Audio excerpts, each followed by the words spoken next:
जय श्री राम मित्रों, स्वागत है आपका हमारे ज्योतिषीय कार्यक्रम में। आज की हम चर्चा करेंगे कि मीन राशि वाले जातकों के लिए ये वर्ष 2024 किस प्रकार रहने वाला है।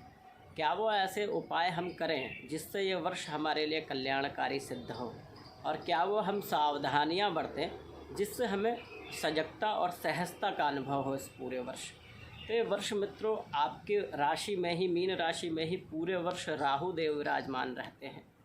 और मीन राशि वाले जो जातक होते हैं, जल तत्व राशि है, ऐसे जातक बहुत भावनात्मक होते हैं, दूसरों पे दया भाव करने वाले, अपनी समस्याओं को भुलाकर दूसरों की समस्याओं का समाधान करने वाले, और विकट परिस्थितियों में भी दूसरों का साथ ना छोड़ने वाले ऐसे जातक होते हैं। हालांकि ये वर्ष आप यह अनुभव करेंगे कि आपकी राशि से राहु का संबंध है पूरे वर्ष। तो राहु का जब भी लग्न या राशि से संबंध बनता है तो ऐसे व्यक्तियों को तीक्ष्ण बुद्धि का स्वामी बनाते हैं। आप ये देखेंगे कि ये न के प्रकारेण किसी भी प्रकार से इस वर्ष आप अपने कार्य सिद्ध करने में लगे रहेंगे। और ये अच्छी भी बात है, क्योंकि जब आप बलवान होंगे, आप शक्तिशाली होंगे, तभी दूसरों का भी कल्याण कर पाएंगे। तो इस वर्ष आप अपने ऊपर निश्चित रूप से पूरा ध्यान देना चाहेंगे और देंगे भी। साथ में करियर से यदि बात करें तो कर्म क्षेत्र में आपकी राशि से दशम भाव में सूर्य और मंगल की युति प्रारंभ में ही हो रही है। तो प्रारंभ के जो आपके 3 महीने रहने वाले हैं, इसमें आप यह अनुभव करेंगे कि आपके कर्म क्षेत्र में, आपके करियर में कोई नए आयाम, नए कीर्तिमान आप जो है गढ़ सकते हैं। आपको नए अवसर प्रदान होंगे। कर्म क्षेत्र आपके लिए बहुत ही कल्याणकारी है मित्रों। ये वर्ष ऐसा है कि इस वर्ष आप अपने बुद्धि से, अपने कौशल से अपने करियर को आगे बढ़ा सकते हैं। जो नौकरी में लोग हैं, जो हमारे जो है मित्र लोग, वो कोई परिवर्तन सुखद कर सकते हैं। कहीं ट्रांसफ़र करवाना चाह रहे हैं या फिर अपने क्षेत्र से कहीं दूसरे क्षेत्र जाना चाह रहे हैं, तो उसमें भी आपको लाभ मिलेगा। साथ में आपके दूसरे भाव में गुरु हैं, मीन से दूसरे में गुरु जो अप्रैल तक रहने वाले हैं। मई से गुरु का परिवर्तन हो जाएगा। तो आप ये ध्यान देंगे कि आपको अपने कुटुंब का, अपने परिवारजनों का पूरा सहयोग मिलेगा। अपने कर्म क्षेत्र में भी आपको अच्छा अनुभव होगा। आपको पहले से बेहतर रिज़ल्ट आपको इस वर्ष मिल पाएंगे। और साथ में ध्यान देने वाली बात यह है कि आपको अपने खर्चों पे नियंत्रण रखना है, अपने व्यय पे नियंत्रण रखना है, क्योंकि आपकी राशि से द्वादश भाव में शनि विराजमान है। हालांकि अपनी मूल त्रिकोण राशि में ही विराजमान है। तो खर्चे जो आपसे करवाएंगे भी वो आप अपने ऊपर, अपने संसाधनों पे खर्चा करेंगे, लेकिन उसमें भी फिर भी आपको सजग रहने की आवश्यकता है। अपने धन को संचय करके रखने की भी आवश्यकता है। लग्न से जब राहु का संबंध बनता है, तो मैंने बताया मित्रों कि कभी भी राशि या लग्न से जब राहु का संबंध बनता है तो ऐसे व्यक्ति को थोड़ा सा स्वार्थी बना देते हैं राहु। अर्थात ऐसा व्यक्ति अपने विषय में सोचना चालू करता है। और ये अच्छा भी है, जब आप बलवान होंगे, आप जो है सशक्त और शक्तिशाली होंगे, तभी दूसरों की सेवा या दूसरों की मदद आप कर पाएंगे। तो ये वर्ष निश्चित रूप से आपको अपने ऊपर काम करने की आवश्यकता है। और आप ये महसूस करेंगे कि इस पूरे वर्ष करियर के क्षेत्र में, कर्म के क्षेत्र में आप जो है आगे बढ़ेंगे। आपके लिए उन्नति का वर्ष रहने वाला है।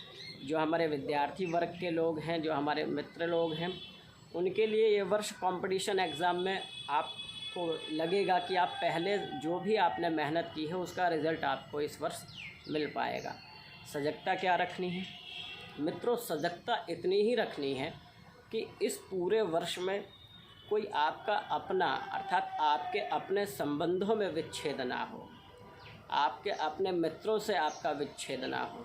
क्योंकि राहु का संबंध जब भी लग्न या राशि से बनता है तो ऐसा व्यक्ति स्वार्थी हो जाता है। स्वार्थी होना ठीक है, लेकिन अति स्वार्थी ना हो जाए। आप इस भागदौड़ भरे जीवन में अपने कर्म क्षेत्र को बनाने में ये ध्यान दें कि आपके मित्र लोग, आपके अपने लोग आपसे पीछे ना छूटें। उनको भी साथ में लेके आपको रहना है, चलना है। और अपने मित्रों का सहयोग भी आपको हालांकि प्राप्त होगा, लेकिन आप अपने ऊपर ये नियंत्रण रखें कि आपको अपने करियर के साथ साथ अपने कुटुंब, अपने परिवार, अपने मित्रों का भी पूर्ण ध्यान रखना होगा। साथ में ये वर्ष आपके स्वास्थ्य के लिए कल्याणकारी रहेगा। आरोग्य सुख आपको मिलेगा। थोड़ी बहुत समस्याएं रह सकती हैं, कफ से संबंधित समस्याएं आपको इस वर्ष हो सकता है कि अनुभव हों, लेकिन आप अपने ऊपर नियंत्रण और ध्यान रख के आप इस समस्याओं से भी पार पा सकते हैं। उपाय क्या करें? इस पूरे वर्ष आप भगवान हरि का, भगवान विष्णु का आप ध्यान करें। आप यदि संभव हो तो राम रक्षा स्तोत्र का पाठ करते रहें पूरे वर्ष। शुक्ल पक्ष के गुरुवार से प्रारंभ कर दें। यदि ये नहीं हो पाता है तो बहुत सरल सा उपाय है, आप ओम नमो भगवते वासुदेवाय नमः, जो बहुत ही कल्याणकारी और चमत्कारी मंत्र है, इस मंत्र का प्रतिदिन यदि संभव हो तो 108 बार एक माला आप जाप अवश्य कर लें। इससे क्या है, इससे आपकी कार्य की प्रगति बढ़ेगी और कल्याण की प्राप्ति होगी। जो व्यवधान यदि आने भी वाले होंगे तो प्रभु उन व्यवधानों में कमी करेंगे। यदि ये भी संभव ना हो तो एक सरल सा उपाय बता देता हूँ। आप गुरुवार के दिन भगवान विष्णु को पीले पुष्प भी मात्र चढ़ा देते हैं। पीले पुष्प हल्दी की गांठ के साथ, यदि हल्दी की गांठ भी संभव ना हो तो मात्र पीले पुष्प भी यदि जो है आप गुरुवार को चढ़ाते हैं, गुरुवार से प्रारंभ करके प्रतिदिन चढ़ाते हैं तो अति उत्तम। यदि प्रतिदिन भी संभव ना हो तो गुरुवार के गुरुवार आप पीले पुष्प से भगवान जो है हरि की, भगवान विष्णु की यदि आप पूजा करते हैं, ओम नमो भगवते वासुदेवाय नमः इस मंत्र का जाप करते हुए, तो ये वर्ष आप देखेंगे कि आपके जीवन में बहुत ही कल्याण और बहुत ही उत्थान लेके आ रहा है। लेकिन करना क्या है, ये उपाय आपको अपने दिनचर्या में, आपको अपने जीवन शैली में अपनाना होगा। आपको ये उपाय निरंतर करते रहना होगा और अपने कर्म क्षेत्र के लिए नित्य प्रयत्न करते रहने होंगे। तो ये वर्ष आपके लिए कल्याणकारी है। मेरी कामना है कि ये वर्ष आपके लिए पहले के सारे वर्षों से बहुत ही उत्तम ये वर्ष आपके लिए हो, ऐसी भगवान श्री राम से मेरी कामना है। बाकी मित्रों, आज की चर्चा इतनी ही, ये सूक्ष्म चर्चा है मित्रों। आने वाले समय में ज्यों-ज्यों ग्रहों के गोचर होंगे वैसे वैसे हम जो है वीडियो के माध्यम से आपको जानकारी देते रहेंगे। यदि आपका कोई प्रश्न हो या कोई सुझाव हो तो आप कमेंट के माध्यम से हमें बता सकते हैं, हमसे पूछ सकते हैं। जय श्री राम मित्रों, धन्यवाद।